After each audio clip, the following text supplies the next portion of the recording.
নমস্কার, নিউজ স্বাধীন বাংলা থেকে অনুপ রক্ষিত বলছি। तृणमूल का जुल्म को खत्म करना ये सोचते हुए बीजेपी के पास गए थे। हमने कहा था बीजेपी का नेता है कौन? कौन है अर्जुन सिंह, तृणमूल का नंबर 1 गुंडा। अभी बीजेपी का जो सबसे बड़ा नेता है शुभेंदु अधिकारी, कौन है? तृणमूल का नंबर 1 गुंडा। राजीव बनर्जी कुछ दिन पहले ममता बनर्जी का फोटो लेके बीजेपी चला गया था, अभी फिर से वही फोटो को पकड़ के गले लगा के तृणमूल में वापस आ गया है। इसके मतलब जो भी लोग ये सोचते थे कि बीजेपी को वोट देके हम तृणमूल को रोकेंगे, हम ये यकीन के साथ कह रहे हैं कि जिनको आप वोट देंगे तृणमूल के खिलाफ, वो सारे बीजेपी के लोग कल के दिन तृणमूल में वापस जाएंगे, हम रोक नहीं पाएंगे। क्या लाल झंडे वाले गर्व करके कहते हैं कि लाल झंडे से जो लोग चुनाव लड़ता है उसमें कोई बीजेपी से नहीं आता, तृणमूल से नहीं आता, कांग्रेस से नहीं आता।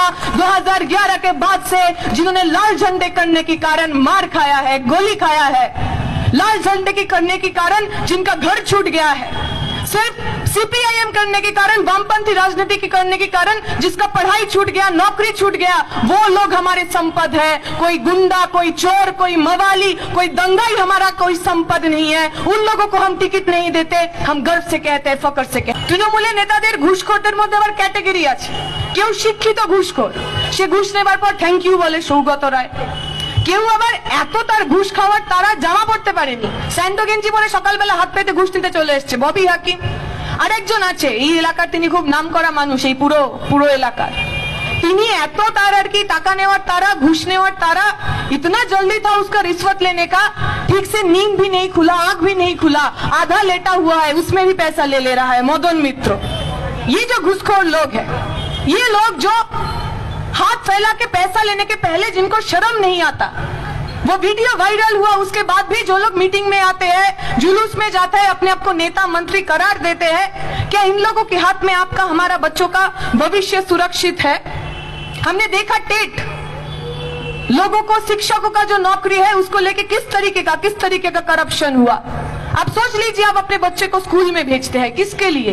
अच्छा शिक्षा पाने के लिए ना, कि हमारा बच्चा जाएगा, स्कूल जाएगा, कॉलेज जाएगा, सीखेगा, पढ़ेगा, आगे बढ़ेगा। जो लोग रिश्वत देके नौकरी पाए हैं वो अपने बच्चों को क्या सिखाएगा? अच्छा इंसान होना सिखाएगा, जिम्मेदारी सिखाएगा, सच बोलना सिखाएगा, या फिर वो भी वही सिखाएगा जो करके उनको नौकरी मिला है, रिश्वत देना सिखाएगा, गलत राहों पे चलना सिखाएगा? आपको तो पक्ष चुनना पड़ेगा।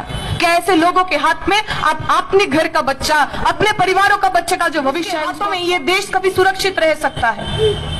जो आदमी जूट मिल में काम करने जाता है वो हिंदू हो सकता है, मुसलमान हो सकता है।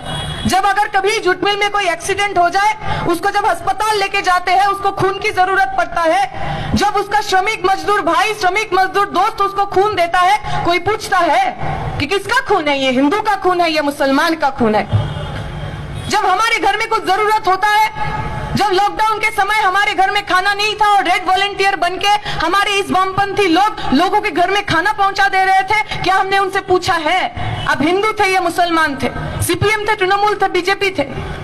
जब इस देश का सरकार, चाहे वो केंद्र का हो चाहे वो राज्य का हो, लोगों को ऑक्सीजन तक नहीं दे पा रहे थे, ऑक्सीजन के बिना लोग कुछ कर ही नहीं पा रहे थे, जब हमारे देश के अंदर लोग बिना ऑक्सीजन के मर रहे थे, ये वामपंथी थे ना, लोगों के घर घर पहुंच गए थे, अपनी जिंदगी का परवाह नहीं किया। कोविड में इतने लोग मर रहे हैं, हम कोविड पेशेंट के पास जा रहे हैं, हम जिएंगे मरेंगे ये इंपॉर्टेंट नहीं है, ये बहुत ज्यादा इसकी जिम्मेदारी नहीं है, पर ये इंपॉर्टेंट है कि वो जो आदमी है जिसको ऑक्सीजन की जरूरत है, उसको हम ऑक्सीजन दे रहे हैं कि नहीं। जब रेड वॉलंटियर लोगों के घर में गया, कभी पूछा अब हिंदू है कि मुसलमान है? अब सीपीएम करते हैं कि बीजेपी करते हैं कि तृणमूल करते हैं? क्योंकि हम वामपंथी ये विश्वास करते हैं कि इंसान का, जरूरत का कोई धर्म नहीं होता, कोई पार्टी नहीं होता, कोई दूसरा परिचिति नहीं होता।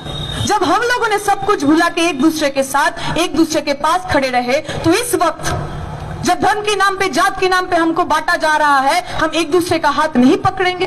हम तो स्लोगन लगाते हैं कि जब बीजेपी हमें नफरत से तोड़ना चाहेगा, हम इनकलाब का नारा लेके अपने एक दूसरे को जोड़ेंगे, ये तो हम नारा लगाते हैं।